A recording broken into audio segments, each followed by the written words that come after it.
¿Qué tal amigos, amigas de Otra Mirada? Bienvenidos a una nueva edición de Mesa Política. Mientras ustedes estén viendo este video, esta entrevista, el Congreso de la República va a estar discutiendo seguramente el futuro de los integrantes del Consejo Nacional de la Magistratura. Esto a raíz del pedido que hizo el presidente Vizcarra de convocar a una sesión extraordinaria del Parlamento para discutir precisamente, invocando el artículo 157 de la Constitución, para discutir ya la suspensión de estos integrantes del Consejo Nacional de la Magistratura. Pero ¿qué va a ocurrir con este consejo? ¿Qué ocurre con este organismo que se encarga de nombrar, ratificar a los jueces, a los fiscales, a los vocales del Poder Judicial y también del Ministerio, a los fiscales del Ministerio Público? ¿Qué va a pasar con el sistema de administración de justicia en un momento en el que también tenemos varios casos coyunturales bastante fuertes sobre acusaciones de corrupción? Ernesto de la Jara es abogado, especialista en la materia y va a conversar con nosotros para un poco también saber precisamente esto, qué es lo que va a ocurrir con el Consejo de la Magistratura y con el sistema de administración de justicia en general. Doctor de la Jara, ¿qué tal? Bienvenido, buen día. Muchas gracias. ¿Qué ocurre? Nos estamos quedando en este momento sin un Consejo Nacional de la Magistratura. Los que aún quedan han presentado su cargo a disposición, no quieren renunciar. El Congreso optaría finalmente por sacarlos. El mismo Consejo ha dicho que tampoco se quedarían los suplentes. ¿Qué es lo que está pasando en ese momento? ¿En qué situación estamos frente al Consejo de la Magistratura? Bueno, en primer lugar decir que es buena hora que estemos en esta situación, porque si estaríamos en la anterior con el Consejo Nacional de la Magistratura, que ahora vemos lo que es, porque antes sabíamos que había una serie de irregularidades, pero nunca pensamos que tanto. O sea, lo que se ha descubierto es más de lo malo que ya se pensaba. Ahora, por eso digo, menos mal que estamos en esta situación. Yo creo que ha hecho bien el presidente de la República de pedir una sesión extraordinaria del Pleno. Lo ha hecho ahora, lo pudo hacer antes, incluso se le ha adelantado, como se decía, a su propia comisión. Ya lo pidió. Ahora, de acuerdo al 157 que usted ha citado, efectivamente el Congreso, que nunca había utilizado mucho esta norma, que debería haberlo utilizado también antes, lo que puede hacer es remover a los miembros del Consejo Nacional de la Magistratura que están involucrados en los audios, porque es muy fácil probar la falta grave, porque el artículo 157 habla de remoción relacionada con falta grave. Y el debido proceso, por supuesto, que tiene que cumplirse, pero yo no sé por qué ahora se cree que debido proceso es sinónimo de falta de celeridad. Lo que hay que hacer es darle la oportunidad a ellos que rápidamente expliquen sus hechos. Hemos visto ya ayer cómo Iván Noguera, lejos de explicar los hechos, hizo un show francamente patético que, digamos, no solo no se pudo defender, sino fue para peor. Igual va a ocurrir con nosotros. No hay nada que explicar porque están ahí claramente. Entonces lo que puede hacer, y ellos ya han puesto su cargo a disposición. Entonces todos los que están involucrados con los audios pueden ser removidos inmediatamente. Inmediatamente, no hay ninguna. Ahora, frente a que los que quedan en el CNM, que serían ya renunció el otro, entonces quedarían solamente los representantes del Poder Judicial y del Ministerio de los fiscales, perdón, de los vocales supremos y de los fiscales supremos. Ellos no aparecen en los audios ni mencionados en los audios. ¿Qué hay que hacer frente a ellos? Pedirles la renuncia, que se den cuenta que ellos han sido elegidos con las mismas reglas, que la desconfianza es frente a todos, frente al conjunto, y la propia Sala Suprema y los propios fiscales supremos deben pedirle eso, y la ciudadanía y todo. Yo creo que ellos van a renunciar rápidamente. ¿Por qué digo esto?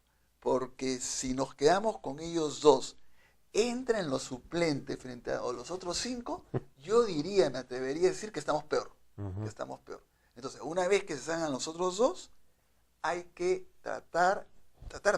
sacar definitivamente a los 7 suplentes.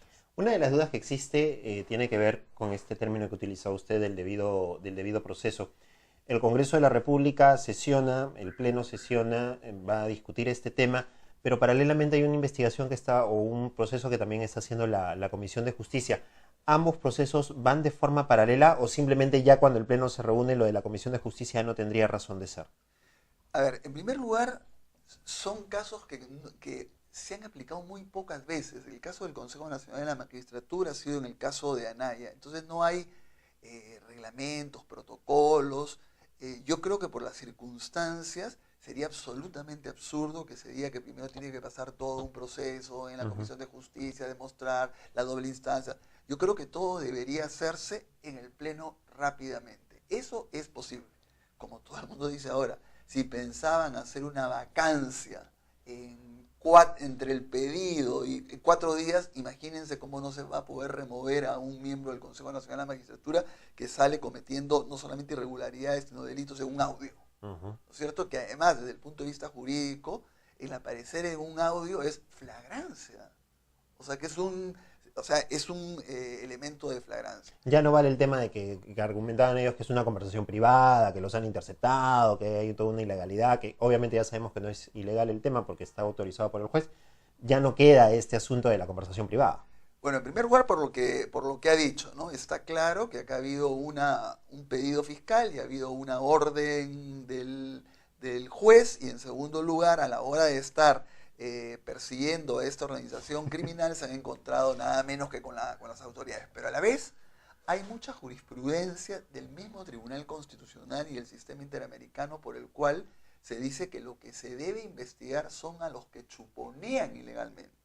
Pero sí se permite como un instrumento de investigación judicial, y en segundo lugar, sí se permite que los periodistas o cualquiera difundan, y eso no está penado, siempre y cuando sea de orden público. Hay un informe muy claro de la Comisión Interamericana sobre Libertad de Expresión, donde lo dice con todas sus letras, ¿no? Y lo que uno tiene, por supuesto, que siempre hacer es, incluso si hubiese una ley que dijera esta es información reservada, la jurisprudencia a nivel de todo el mundo lo que dice, ya, lo que uno tiene que hacer, se difundió, es ver y ponderar qué era más importante, que se conociera esta información de interés público o que no se conociera. Entonces hay una serie de decisiones de organismos internacionales que protegen las fuentes y que no penan, sino al revés, estimulan la difusión de información que llega a los periodistas de investigación. ¿Y la Constitución política qué dice respecto al tema de protección de fuentes? ¿O es que está basado en estos convenios internacionales? No, es que lo que pasa es que, a ver, una Constitución no puede decir cada una de las cosas. Entonces, lo que pasa es que habla de la libertad de expresión, de la libertad de información. Y ya después hay un desarrollo de estos derechos. Y estos derechos han sido desarrollados como corresponde por los tribunales constitucionales y por los organismos internacionales. Hay también sentencias de otros países clarísimos. Colombia, que tiene una gran fama de tener una corte constitucional de primera, también tiene. Además, yo le digo, hay que pensar en todos los grandes casos que se han conocido ahora, los Wikileaks, los Panama Papers, todo lo que se ha conocido de ese tipo viene de eso, viene fuentes, viene información que le llega al periodismo de investigación y el periodismo de información hace público. Ahora, eso no significa que no haya que investigar quiénes son los que chuponean ilegalmente. Esa es otra cosa. Esa es otra cosa completamente diferente. Pero no se persigue al que ha difundido y obviamente no a los jueces y fiscales que utilizan un medio de investigación que está previsto abiertamente en la ley peruana. Ahora, esto es lo que ocurre en el CNM. Vamos a tener un CNM descabezado por un tiempo, el tiempo que dure este proceso. Vamos ahora a las otras instancias, el Poder Judicial y el Ministerio Público. El Ministerio Público, digamos que no ha sido tocado en este momento por el impacto de los audios, sino más bien el Poder Judicial. Ya Walter Ríos está detenido y Nostroza Pariachi ha sido finalmente suspendido porque tampoco quiso renunciar. ¿Cómo ha sido la actuación de Duberlí Rodríguez, el presidente del Poder Judicial? Se le ha criticado mucho por aparentemente la falta de personalidad para responder rápidamente, el no separar a Nostroza Pariachi. Duberlí ha dicho que él no tenía la potestad para hacerlo. ¿Hasta dónde está limitado constitucionalmente el presidente del Poder Judicial y cómo ha sido su actuación política, porque también hay una actuación política aquí, frente a esta situación? Solamente antes de entrar al tema de Duberlí Rodríguez, del doctor Duberlí Rodríguez, solamente terminar la idea de que deben salir de todas maneras los 7 suplentes, porque han sido elegidos con las mismas reglas y por las mismas personas que los titulares. Es decir, cuando se eligió a Iván Noguera, se eligió también a su suplente. O sea, siempre ha sido, cada vez que se elige a un titular, se eligen los mismos, con las mismas reglas y con los mismos requisitos, al suplente. Entonces deben salir también producto Ya renunció una, María Zavala, que evidentemente había sido pues ministra de Justicia del APRA y embajadora de la OEA del APRA. Ya pues, por favor, ¿no? Igual podría decir frente a todos los que quedan bueno, Ruth Monge, que tiene también todo Monge, un por favor, pasado ahí, conocido ¿no? en el ambiente judicial, tiene todo el derecho de dedicarse a defender a narcotraficantes, pero no pretenda después nombrar a jueces y fiscales, ¿no? Ya. Entonces, pasando al tema de Duberlí Rodríguez y del Poder Judicial. Yo lo primero que quiero decir ahí es que a veces no se entiende que lo que se ha descubierto es bastante más que corrupción de uno, dos o muchos. Lo que se ha descubierto es un mecanismo de penetración, de influencia del Poder Judicial, que es cuando tú quieres controlar el Poder Judicial, no es que controlas a todos y cada uno de los jueces, lo que haces es como una especie de bolsones de control. Entonces acá se controlaba una sala importantísima que es el Callao y una sala suprema, una sala penal suprema. Entonces eso es lo que hay que desarticular porque todavía no se sabe hasta dónde llega. Por ejemplo, a mí me sorprende, fíjense que el Poder Judicial, que la Corte Suprema ya ha dicho, que ya debe elegirse inmediatamente el presidente de la Corte Superior del Callao, que ya se eligió, cuando esos mismos que van a votar ahora por el presidente fueron los que eligieron a Walter Ríos. Entonces, más bien debió decirse, calma, vamos a ver quiénes son los candidatos, vamos a ver qué sentencias han votado o no han votado con Walter Ríos. Bueno, eso por un lado, ¿no? Ahora, a nivel del Poder Judicial, claro, ¿qué cosa pasa? Indudablemente, Duberlí Rodríguez, presidente de la Corte Suprema, que a la vez es presidente del Poder Judicial, que a la vez es presidente del Consejo Ejecutivo, un órgano que tampoco nadie conoce y que seguro nos interesaremos por él cuando estalle algo, que es el órgano principal de gobierno, también está presidido, que tiene una serie de funciones importantísimas, por el presidente de la Corte Suprema. Entonces, él tiene una gran responsabilidad, o sea, de arranque, inmediatamente tiene que decir, yo asumo todas las responsabilidades de todo lo que ocurrió. En segundo lugar, tiene responsabilidades bastante concretas, ¿no? Una de ellas, o sea, yo no estoy afirmando nada contra él, porque yo incluso lo conozco muchos años atrás y no tengo un buen concepto de él, yo no tendría una acusación concreta, pero sí por los hechos, ¿ya? Él fue el que nombró a Inostroza Pariachi.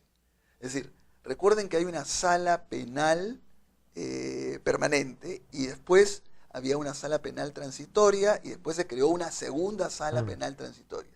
Y de pronto, él cuando ya era presidente de la Corte Suprema, nombra, porque el presidente de la Corte Suprema es lo que hace, es quien tiene esa atribución o quien se ha tomado esa atribución, nombra a Inostroza Pariachi de presidente de esa sala penal. ¿Cuándo? Podía haber nombrado a otros mucho mejores. Por ejemplo, el doctor Víctor Prado, que es un magistrado pues de primer nivel, no lo nombró él. Nombró a Inostroza Pariachi y creo que si bien, porque él también a la vez cuando nombra al presidente, se pone de acuerdo con él quiénes iban a ser los vocales de esa corte. Y la mayoría, si no todos, fueron provisionales. ¿Qué quiere decir provisionales? Quiere decir que eran titulares en instancias superiores, pero que de manera provisional los llevan a la Suprema. ¿Cuál es el peligro de eso? Que si no me gusta tu actuación, te regreso a tu lugar de origen. Entonces tiene que responder por eso. Una segunda cuestión que yo creo que tiene que responder también Duberlí Rodríguez, sin querer acusarlo, yo acá no puedo decir esto responde, no, pero sí que él explique.